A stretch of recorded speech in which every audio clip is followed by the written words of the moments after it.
नमस्कार, मैं हूं शरद द्विवेदी और आज का मुद्दा में आपका बहुत बहुत स्वागत है। आज का मुद्दा आपके सामने है, कुर्बान हुए बृजमोहन, शिव का सम्मोहन।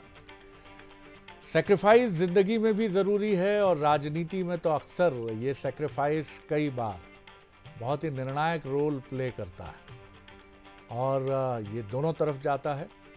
आमतौर पर बृजमोहन अग्रवाल एक ऐसे राजनेता हैं जिनके 3 दशक से अधिक की राजनीति का केंद्र बिंदु छत्तीसगढ़ और छत्तीसगढ़ में भी रायपुर रहा है। जाहिर है ये करीब 34-35 साल का साथ छोड़ने में तकलीफ उनको हुई होगी और ये बात उन्होंने मानी भी है बड़े मन से कि हाँ, ये तकलीफ दे है, लेकिन पार्टी का जो आदेश है उसे हम पूरा करेंगे।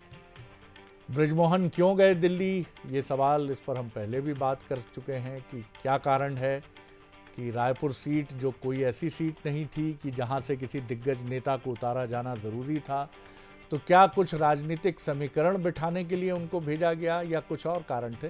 पहले देखते हैं ये रिपोर्ट, फिर बढ़ेंगे डिबेट की तरफ। आज जा रहे हैं बृजमोहन जी इस्तीफा देने। हाँ, कुर्बानी दिवस के दिन, कुर्बानी दिवस के दिन छत्तीसगढ़ के कद्दावर नेता और रायपुर लोकसभा से नवनिर्वाचित सांसद बृजमोहन अग्रवाल को लेकर प्रेम प्रकाश पांडे का ये बयान बहुत कुछ कहता है। बृजमोहन को लेकर लंबे वक्त से चल रहा सस्पेंस उस वक्त खत्म हो गया जब उन्होंने विधायक पद से इस्तीफा दे दिया। इस्तीफा देते ही छत्तीसगढ़ की राजनीति के चाणक्य बृजमोहन अग्रवाल का रायपुर दक्षिण से 34 साल पुराना रिश्ता अब बदल गया है। अब वो विधायक तो नहीं रहे, लेकिन पूरे रायपुर के प्रतिनिधि यानी सांसद बन गए हैं। बृजमोहन अग्रवाल को लेकर चल रहे सस्पेंस के बीच कांग्रेस ने भी जमकर चुटकी ली। सोमवार को इस्तीफे से पहले पूर्व मंत्री शिव कुमार डहरिया ने बृजमोहन को कांग्रेस में शामिल होने का ऑफर तक दे डाला। बृजमोहन अग्रवाल जी किस तरह से रुख करते हैं कि वो कांग्रेस में आएंगे कि भाजपा में रहेंगे, वो बताएंगे। अब ज़्यादा दिक्कत है तो आ जाए कांग्रेस में, यहाँ उनके लिए अच्छा रहेगा। आ तो जाए, पहले तो देने की बात करेंगे, पहले आए तो। छत्तीसगढ़ में राजनीति का गणित बैठाने में माहिर बृजमोहन अग्रवाल अब दिल्ली की राजनीति का रुख करेंगे। दुखी मन से इस्तीफा देने की बात कहकर बृजमोहन ने सियासी बहस को अलग ही रंग दे दिया। दुखी मन से इस्तीफा देने वाले बृजमोहन अग्रवाल ने शिव डहरिया के ऑफर को लेकर कांग्रेस पर जमकर हमला बोला। साथ ही उन्होंने कहा कि बृजमोहन ने जिस पार्टी से राजनीति शुरू की, जब तक जिएगा उसी पार्टी में रहेगा। बहुत दुखी मन से आज विधायक पद से मैं इस्तीफा देने जा रहा हूं। वो और उनके लोग हमेशा यही काम करते रहे हैं। अब तो उनका कोई वजूद बचा नहीं है, विधायक भी हार गए हैं कि बृजमोहन जो है तक जिएगा उसी पार्टी में रहेगा।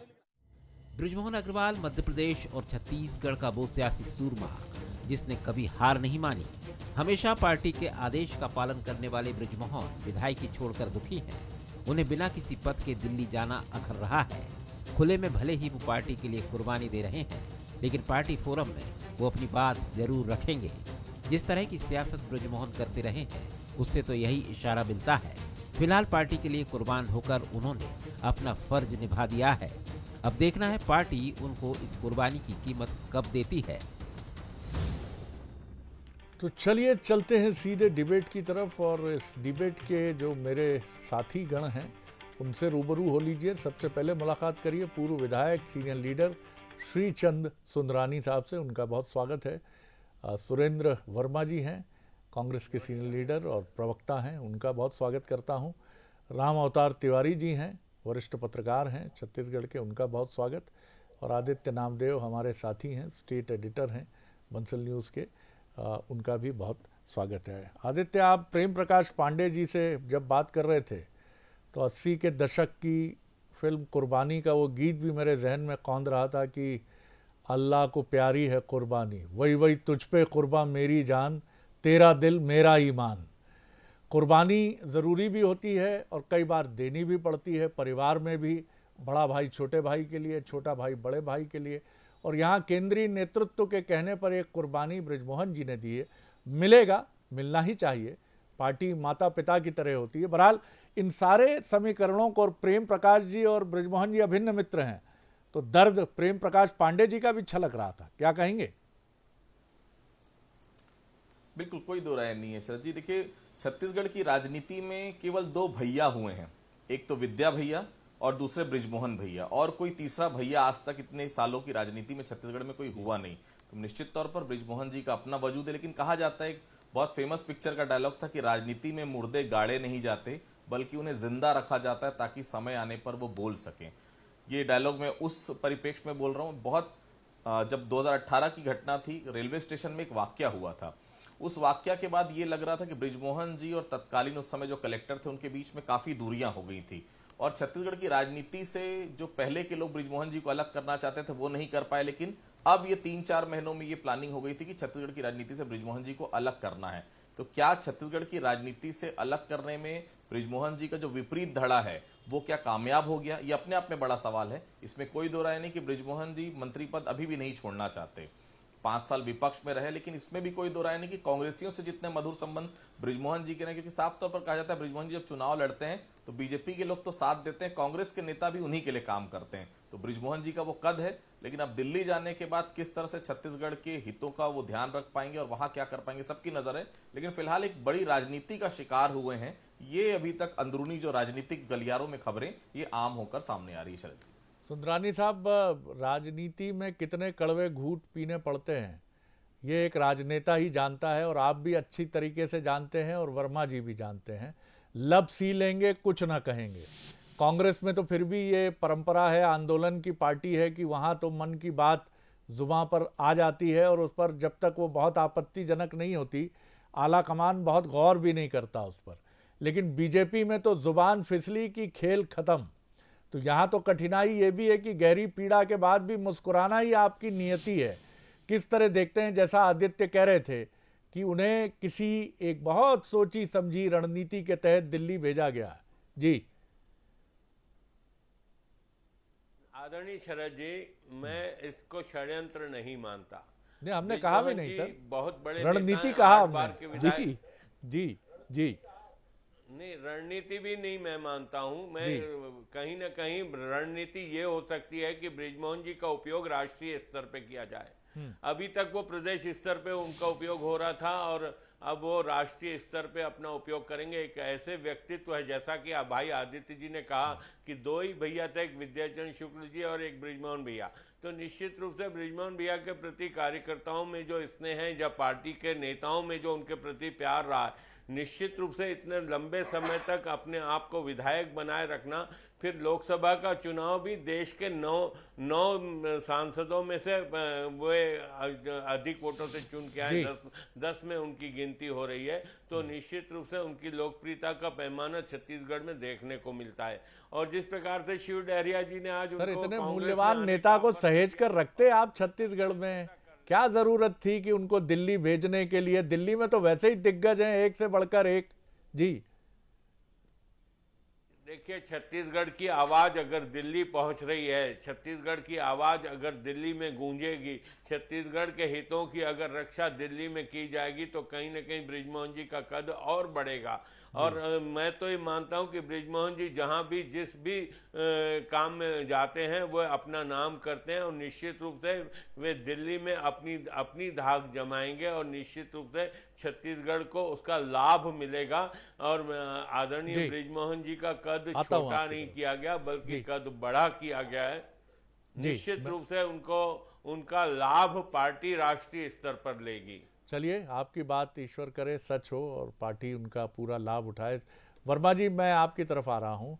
बड़े रागात्मक संबंध रहे हैं जैसा आदित्य बता रहे थे, और इसीलिए शिव डहरिया जी से नहीं रहा गया और उन्होंने सम्मोहन का बाण छोड़ते हुए कहा कि आ जाएं, अगर उस घर में उनको कुछ पीड़ा हो रही है जिसका नाम बीजेपी है तो आ जाएं।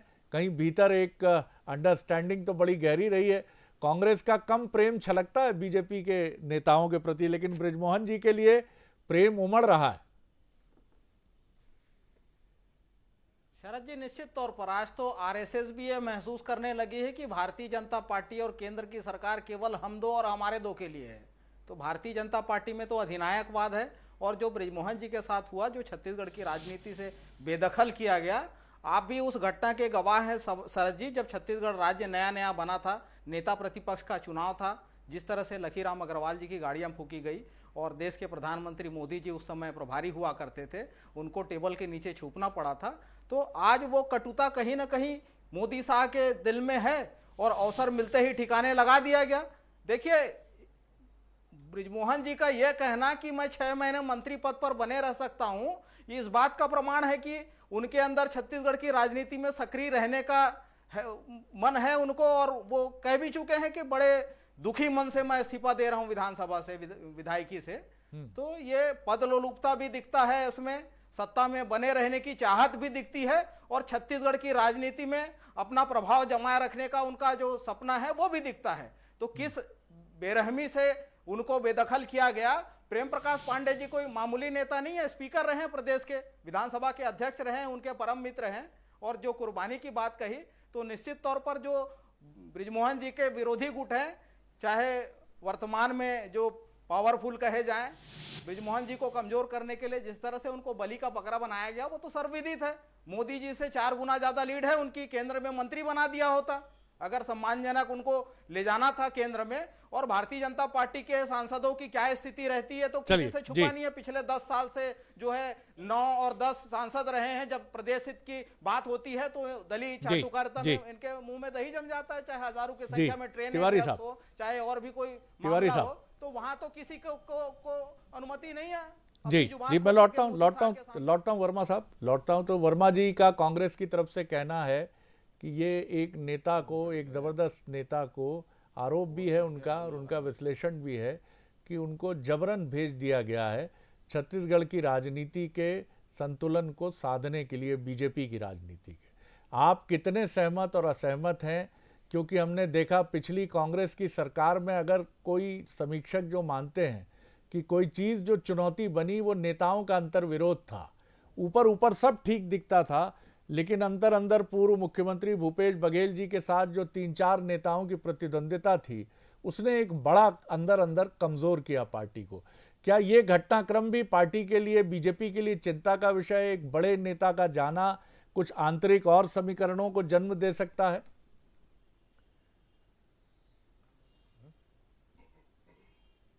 तिवारी साहब सुन पा रहे हैं आप? हाँ, सुन पा रहा हूँ। जी मेरा सवाल आप ही से है। जिस तरह से राजनीति चल रही है, जिस तरह से राजनीति भाजपा में चल रही है, उससे ये माना जा सकता है कि बृजमोहन अग्रवाल जी को निपटाने के लिए लोकसभा टिकट दिया गया था। जी, अगर आप बृजमोहन जी का पूरा राजनीतिक इतिहास देखेंगे तो उनको कभी भाजपा का एक संगठन गुट होता है, एक बृजमोहन अग्रवाल जी का गुट है, तो संगठन विरोधी गुट माना जाता है, पहली बात। दूसरी बात आप देखेंगे कि अगर प्रेम प्रकाश पांडे जी कुछ बोल रहे हैं, प्रेम प्रकाश जी बहुत निकट हैं और राजनीतिक गुरु मानते हैं एक तरह से प्रेम प्रकाश पांडे को बृजमोहन। तो जिस तरह से उन्होंने कहा है कुर्बानी शब्द, उसके व्यापक अर्थ हैं कि किस तरह से उनको केंद्रीय मंत्री नहीं बनाया गया, इतने लीड के बावजूद भी कोई संगठन में पद नहीं दिया गया, इस्तीफा लेवा रहे हैं। अब तो ये बात आ रही है कि उनसे जबरिया विधायक का इस्तीफा लेवाए, और जो वो इनकी इच्छा है कि मंत्री पद वो रहेंगे या नहीं रहेंगे, जो आगामी 4 महीने रह सकते हैं, 6 महीने रह सकते हैं, क्या वो रहेंगे या नहीं रहेंगे कि संगठन से कोई और निर्देश भी आ जाएगा। तो एक तरह से ये कहा जा सकता है कि मंत्री पद, अब विधायक पद गया, क्या उनकी इच्छा से टिकट देंगे कि नहीं देंगे, दक्षिण में अगला टिकट किसको मिलेगा, क्या उनकी इच्छा से मिलेगा कि जो उनके समर्थकों को या उनके घोर विरोधी को मिलेगा। तो गुटी राजनीति का एक दृश्य है, भाजपा में चल रहा है, वर्षों से चल रहा है, और क्योंकि उनका वजूद है, बृजमोहन का जनाधार वाले नेता हैं, इसलिए इतने दिनों तक वो सरवाइव कर रहे हैं राजनीति में। अन्यथा दरकिनार करने की कोशिश तो लंबे समय से की गई। नेता प्रतिपक्ष के वो दावेदार थे, वो प्रदेश अध्यक्ष के दावेदार थे, हर पद जो छत्तीसगढ़ में रहते हैं बड़े पद के वो दावेदार की दौड़ में रहे, परंतु कोई भी पद उनको मिल नहीं पाया। ऐसे क्या कारण है? क्या भाजपा ये मानती है कि बृजमोहन का जो राजनीति है वो कांग्रेस स्टाइल में है, कांग्रेस से निकटता है, या संगठन विरोधी है, या इनको अगर ज्यादा तवज्जो देने से वो एक बड़े अजीत जोगी बन जाएंगे या चलिए, बड़े जी। गुट नया तैयार करेंगे जो एक पार्टी के लिए कमजोर हो जी, सकते हैं। जी, तो कई जी। ऐसे चीजों को सोचते हुए चलिए, कम वक्त है मेरे भाजपा पास। जी, ब्रिजमोहन के जो इच्छा जी, है जी। उसके विपरीत फैसला लेते रहा है। जी जी, जल्दी से एक क्विक राउंड आप सभी से कर लेता हूं। आदित्य, सारे पूर्वानुमान झूठे भी साबित हो सकते हैं क्योंकि अगर ब्रिजमोहन जी ने कहा है कि 6 महीने मंत्री तो रह सकता हूं, हो सकता है दिल्ली में केंद्रीय नेतृत्व ने कहा है कि 6 महीने तो आप मंत्री रहेंगे ही, तब तक हम मंत्री बना देंगे या कोई और महत्वपूर्ण दायित्व दे देंगे। ये चीज़ जिस तरह से सोची जा रही है, निश्चित तौर पर अगर ब्रिजमोहन जी के साथ ये हुआ है तो उसके बाद अगला भी कोई नेता ये मानेगा कि मेरे साथ भी हो सकता है, और बीजेपी इस तरह की पार्टी और इस तरह का निर्णय करेगी। क्या आपको लगता है कि ये भी रिमोट में इसकी भी संभावना दिखती है? बिल्कुल, देखिए शरद जी, रमेश बैस जी का मुझे बहुत अच्छे से याद है जब 2019 में उनको टिकट नहीं मिला था रायपुर सांसद के तौर पर, लोकसभा उम्मीदवार के तौर पर, तो उनकी वाइफ ने बहुत सारी चीजें बयान करी थी मीडिया में, लेकिन रमेश बैस कुछ नहीं बोले। रमेश बैस को ये मालूम था कि पार्टी के खिलाफ कुछ नहीं बोलना, और उसका परिणाम देखिए तीसरे राज्य, महाराष्ट्र जैसे राज्य के राज्यपाल हैं, त्रिपुरा भी रह चुके हैं, झारखंड भी रह चुके हैं। ब्रिजमोहन जी के केस में बहुत साफ तौर पर उन्होंने भी कहा कि उम्मीद है, राजनीति जो है उम्मीदों से बंधी हुई है, मतलब साफ है आज भी उनको उम्मीद है कि सेंट्रल में कोई ना कोई बड़ा पद मिलेगा। लेकिन एक दूसरी तस्वीर, आज पूर्व मुख्यमंत्री डॉक्टर रमन सिंह और ब्रिजमोहन साथ में नजर आए। ये वो नेता है जो शायद छत्तीसगढ़ की राजनीति में विपरीत ध्रुव के माने जाते थे, लेकिन जिस तरह से रमन सिंह को मुख्यमंत्री नहीं बनाया गया, उन्हें विधानसभा अध्यक्ष बना दिया गया, ब्रिजमोहन जी को कैबिनेट मंत्री नहीं बनाया गया, उन्हें केवल सांसद रहने दिया गया, मंत्री पद भी उनसे ले लिया जाएगा, ये भी जानकारी आ रही है। तो ऐसा लग रहा है ये दो जो विपरीत विचारधारा के लोग थे आज एक साथ आके खड़े हो गए हैं, क्योंकि कहीं ना कहीं दोनों के साथ गलत हुआ, ये अंदरूनी दोनों लोग मानते हैं। लेकिन ब्रिजमोहन जी को आगे पद मिलेगा थोड़ा सा मुश्किल लग रहा है शरद जी। खैर, भारतीय जनता पार्टी संभावना का खेल है, राजनीति हो सकता है आज नहीं तो कल कुछ बड़ा मिले, लेकिन फिलहाल ब्रिजमोहन जी के खाते में उदासी के अलावा फिलहाल कुछ नजर नहीं आ रहा है। जी, लेकिन ब्रिजमोहन ऐसे नेता नहीं है कि इस उदासी को लेकर वो अपने साथ चलें, और उनके साथ एक समर्थन समूह है जो कम से कम छत्तीसगढ़ की राजनीति में एक प्रेशर ग्रुप की तरह भी काम कर सकता है, भले ही वो पर्दे के पीछे काम करे, और ये बीजेपी के हित में नहीं होगा। इसलिए मुझे लगता है कि कुछ ना कुछ तो ज़रूर खिचड़ी पक रही होगी।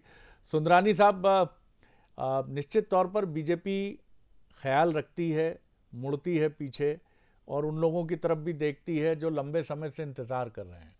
ब्रिजमोहन जी भी इंतज़ार लंबे समय से कर रहे थे, चाहे वो नंबर 1 पद हो मुख्यमंत्री का, चाहे वो और महत्वपूर्ण पद हों, लेकिन उनका शायद संवर्ण होना और तमाम बिंदु उनको हमेशा उस चुनौती से दूर ले जाते रहे।